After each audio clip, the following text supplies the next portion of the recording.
जय परमेश्वर परमात्मानम। किताब जगदित कहानी, पेज नंबर 197। और हिंदुस्तान के लोगों को गारत करके अपना राज करेंगे। सो जिस तरह से कि हिंदुस्तान को गारत करेंगे, सो ये पहले सातों आठों विलायतों के आने वालों को थोड़ा सा राक्षसी पाप सिखावेंगे और असली पाप को अपने कब्जे में रखेंगे।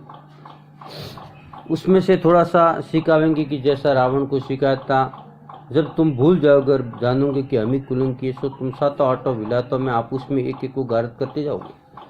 और जबकि सातों आठों विलायतों आपस में लड़कर कमती हो जाएगी, सौदागर बच्चे जानेंगे कि अब हम ज्यादा और हमको कोई गारत नहीं कर सकेगा। उस वक्त बनी कुलंग की राज करेंगे। जब तक कि तुम सातों आठों विलायतों के लोग ज्यादा हो, जब तक तुमको भी थोड़ा बहुत राक्षसी पाप सिखा के तुमको भी पाप का करने वाला बताएंगे। अगर से नहीं बतावे जब तो खुद मारे जावे। इसे ऐसे ऐसे करतूत करते कि जो बनियों की जादू का हाल किसी को मालूम नहीं होगा।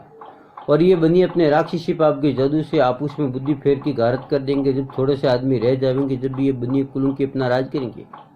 और जब तक कि संसार के लोग ज्यादा है, जब तक दूसरों को राज कराएंगे और उनको कुलंग की बताएंगे, आप चढ़ने आएंगे और मिले के मिले रहेंगे। जबकि ये जानेंगे कि अब संसार थोड़ा रहा है और हम सौदागर बच्चे ज्यादा जब अपना राज करेंगे। सो देखो भाई, जैसे साधु फकीर है, इसी तरह से पहले जमाने में साधु फकीर थे, परंतु इन सौदागर ने राक्षसी पाप के जादू से ऐसी अकल फेर दी कि जो भूले हुए और बहके हुए है। सो संसार के लोग अगले फकीरों को ऐसे ही जानते हैं कि धरती आसमान को उन्होंने बनाया है और वही उलट पुलट देंगे। परंतु इस बात सोचनी चाहिए कि ये रचना जो है सो कदीम से ईश्वर की कुदरत और अगले सती लोग करने से कोई जमीन आसमान नहीं बना है। ये तो जाल है, जैसे हम तुम सब भूले, क्योंकि तुम लोग भी उन्हीं के औलाद और जो कि तुम्हारा बुजुर्ग सती हो गुजरे हैं, जिनका नाम किताब में लिखा है, जिसको तुम सब मानते हो। इससे मेरी यह अर्ज है कि जब तुम्हारे बुजुर्गों ने धरती आसमान बनाए, तब तुम भी धरती आसमान बनो। अगर तुमसे नहीं बनता है तो उनसे भी नहीं बनता था, क्योंकि ये तो मालिक की रचना और ये बनाई हुई है। जैसे आदमी के पेट में मैल खाने वाले जीव हो जाते हैं। Page number 198।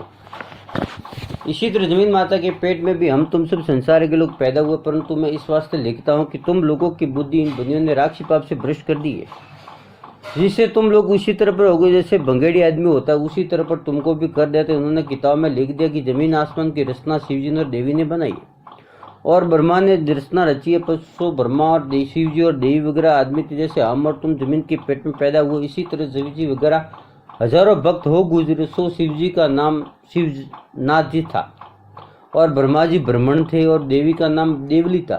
जैसे अब ब्रह्मण वगैरह है और नाम शिवनाथा वगैरह, सो उन्होंने भक्ति की से वो भक्त लोग अब तक नेकी के सबब से संसार में माने जाते हैं और भक्त गिने जाते हैं कि जिनका नाम संसार में अमर है। सो जब तक कि तुम संसार की औलाद जिंदा है, इससे उन भक्तों का नाम लेते हो। अगर तुम संसार के लोग नहीं हो तो उनका नाम कौन ले? सो तुम संसार के आदमी सलामत हो तो उनका नाम भी सलामत है। अगर उन भक्तों की तरह से तुम भी नेकी में चलो तो संसार में उनकी मुआफिक तुम्हारा भी नाम सलामत रहे। परंतु इन बनियों ने राक्षसी पाप से ऐसी बुद्धि भ्रष्ट कर दी है कि जो किसी जीव की दिया किसी जीव के ऊपर नहीं रहती है।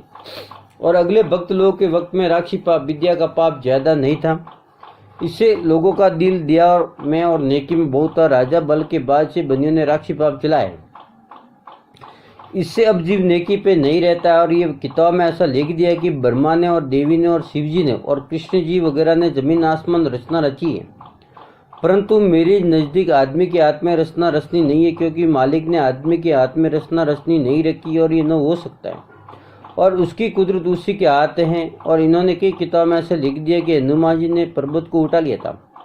सो देखो भाई, अपन आदमी क्या चीज है, कुछ नहीं, और पर्वत कितना बड़ा। सो पर्वत तो जमीन के आड़े, जैसे आदमी के आड़े उसी तरह जमीन के भी आड़े। और ये भी कहते हैं कि सूरज को मुख में ले लिया था। सो किताब में लिखा उन्होंने इतनी शक्ति, तो ख्याल करो कि पर्वत भी जादू की जोर से उठता है और सूरज भी जादू की जोर से नीचे उतरता है। सो जबकि जमीन के नाम का पाप कराते हैं, जब जमीन का जीव दुख पाता है और जमीन के हाड़ वगैरह फाड़ते हैं, जब जमीन को इतना दुख होता है। मुसलमानों की किताब में ऐसा ही लिखा हुआ है। जय परमेश्वर परमात्मा ने नमः।